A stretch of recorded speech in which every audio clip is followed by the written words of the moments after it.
Assalamualaikum warahmatullahi wabarakatuh. Salam sehat sahabat cinta bahasa. Semoga Ananda menjadi generasi cerdas dan berkarakter. Pada video kali ini, Bu Eni akan membahas teks laporan hasil observasi atau disingkat teks LHO. Materi pembelajaran Bahasa Indonesia kelas 10 semester 1. Selamat menyaksikan. Sahabat cinta bahasa, materi teks LHO ini menggunakan model pembelajaran Project Based Learning atau disingkat PJBL, yaitu pembelajaran berbasis proyek. Artinya, di akhir pembelajaran teks LHO ini, Ananda diharapkan mampu menulis teks laporan hasil observasi. Jadi, pembelajaran PJBL menggunakan proyek kegiatan atau produk sebagai media. Model pembelajaran PJBL mengacu pada kurikulum prototipe atau kurikulum merdeka.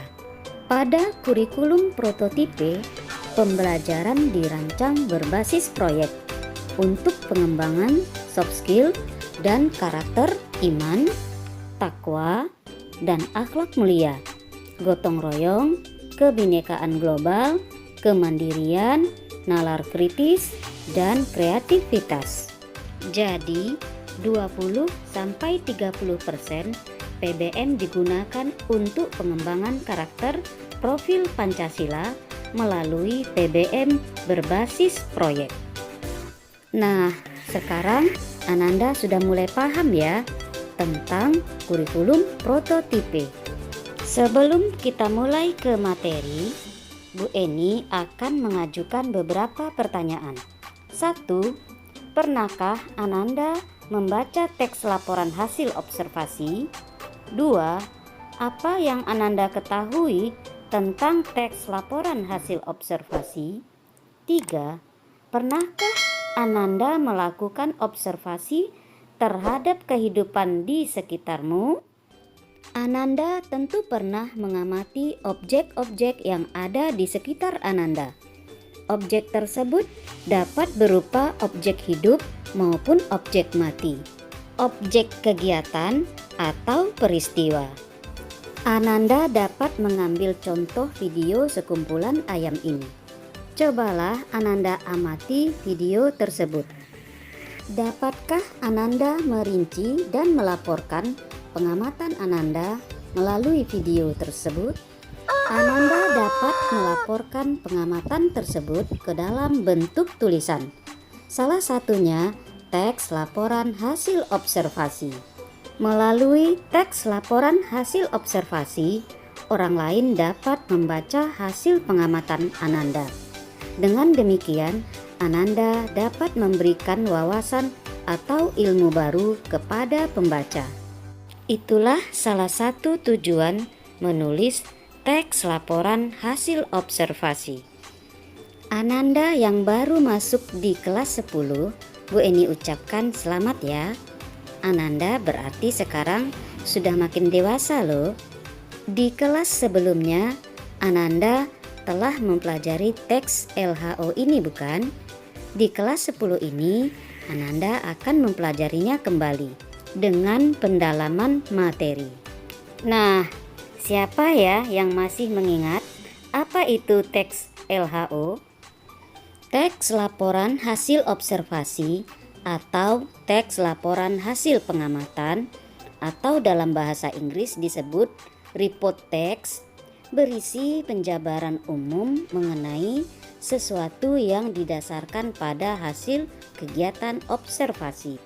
Kegiatan observasi merupakan kegiatan pengumpulan data atau informasi melalui pengamatan langsung atau peninjauan secara cermat di lapangan atau di lokasi pengamatan. Kegiatan ini dilakukan untuk memperoleh informasi tentang tingkah laku, keadaan, kondisi, atau situasi dari objek yang diteliti. Kemudian, peneliti mencatat semua keadaan yang diamati. Nah, data hasil pengamatan tersebut Ananda laporkan dalam bentuk teks laporan hasil observasi. Kita masuk ke poin pertama, yaitu pengertian observasi atau pengamatan. Secara umum, observasi dapat diartikan suatu kegiatan yang dilakukan untuk mengamati suatu objek secara rinci dan detail. Objek yang menjadi bahan untuk observasi bisa berupa benda, baik benda hidup maupun benda mati. Bisa juga berupa hal yang bersifat abstrak atau sesuatu yang tidak dapat dilihat dengan mata, tapi bisa dirasakan keberadaannya. Misalnya fenomena alam tentang angin atau gempa bumi.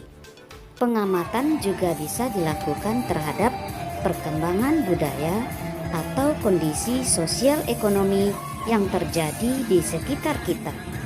Contoh benda-benda konkret yang dapat diobservasi, banyak sekali loh jumlahnya.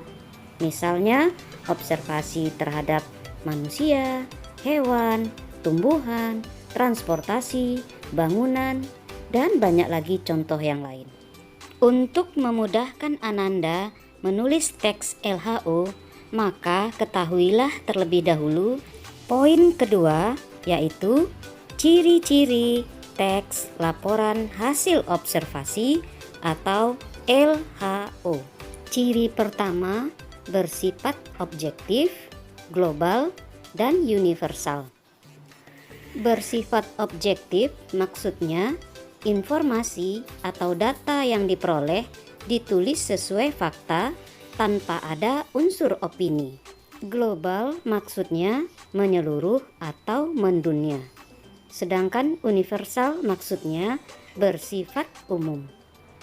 Kita ambil contoh sekelompok ayam pada video di awal tadi. Yang diamati dan dilaporkan tentang ayam saja. Misalnya ada ayam jantan, ada ayam betina dengan cirinya masing-masing. 2. Objek yang dibahas adalah objek tunggal. Maksudnya, jika yang dibahas tentang ayam, maka kegiatan pengamatan atau observasi dilakukan hanya pada ayam saja. Yang akan ditulis dalam teks laporan hasil observasi dapat berisi tentang klasifikasi ayam. Misalnya, ada ayam jantan, ada ayam betina, ayam kampung, ayam buras, ayam bangkok, ayam kate, dan lainnya. Dengan memberi penjelasan berupa deskripsi pada masing-masing jenis ayam.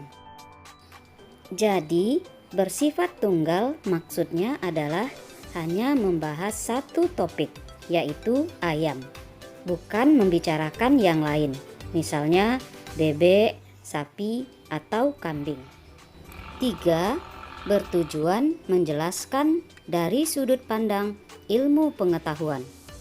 Ciri keempat, membahas objek secara sistematis dan terstruktur yang merinci setiap bagian dengan objektif sesuai fakta yang ada di lapangan. Berikut Bu Eni beri beberapa contoh tentang teks laporan hasil observasi. 1. Contoh teks laporan hasil observasi hewan ayam. 1. Definisi umum. Ayam merupakan salah satu unggas yang memiliki sayap namun tidak dapat terbang. Ayam juga termasuk hewan omnivora, yaitu hewan pemakan daging dan tumbuhan. Ayam biasa dipelihara untuk dimanfaatkan daging dan telurnya. Ayam juga termasuk dalam golongan burung karena memiliki paruh layaknya burung. Oleh karena itu, rata-rata ayam pemakan biji-bijian. 2. Deskripsi bagian.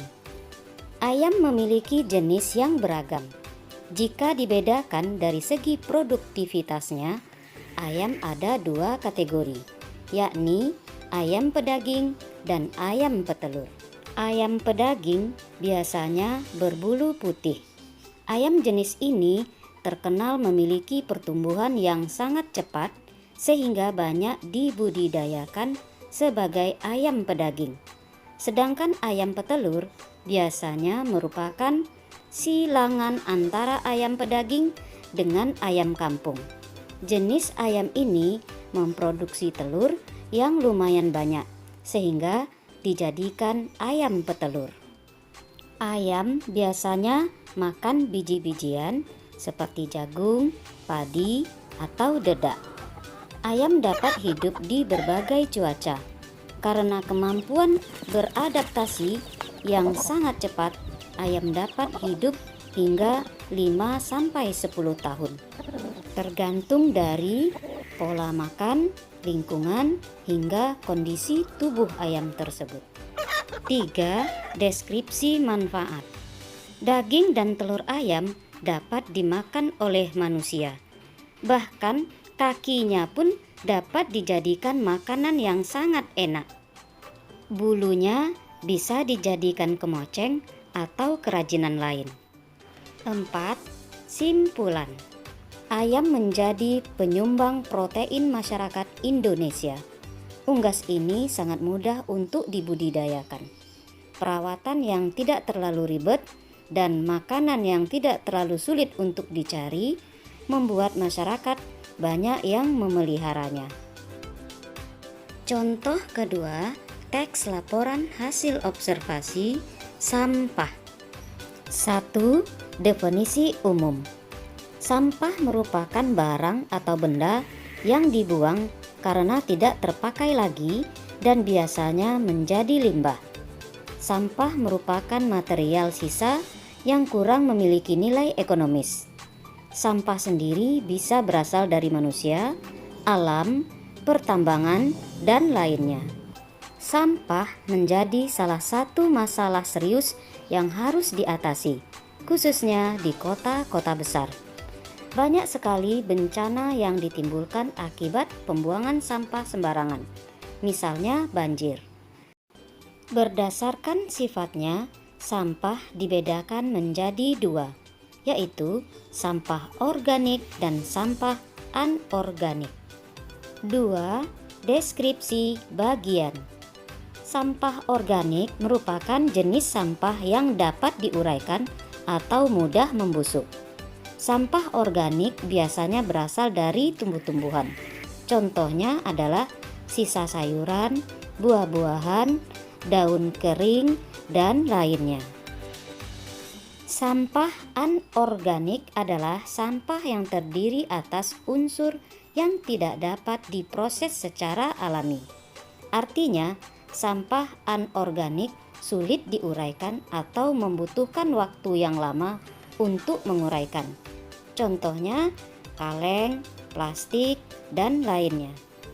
Sampah anorganik dapat dibedakan menjadi dua, yaitu sampah anorganik yang dapat didaur ulang atau recyclable dan sampah anorganik yang tidak dapat didaur ulang atau non-recyclable.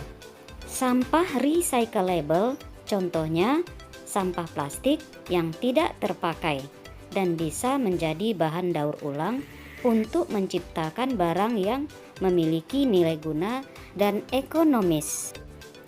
3. Deskripsi manfaat dan simpulan. Semua sampah sebenarnya masih bisa dimanfaatkan, tergantung kepada kreativitas yang dimiliki seseorang. Misalnya sampah organik cocok untuk pembuatan pupuk kompos yang baik untuk perkembangan tumbuhan dan kesuburan tanah. Tidak hanya itu, sampah anorganik juga bisa didaur ulang menjadi peralatan yang mempunyai fungsi dan nilai jual yang tinggi. Misalnya, plastik bisa didaur ulang menjadi peralatan ataupun mainan yang terbuat dari bahan dasar plastik. Nah, dari contoh teks laporan hasil observasi tersebut, dapatkah Ananda menemukan strukturnya? Pada video ini, pembahasan teks LHO baru sampai pada pengertian dan ciri-ciri.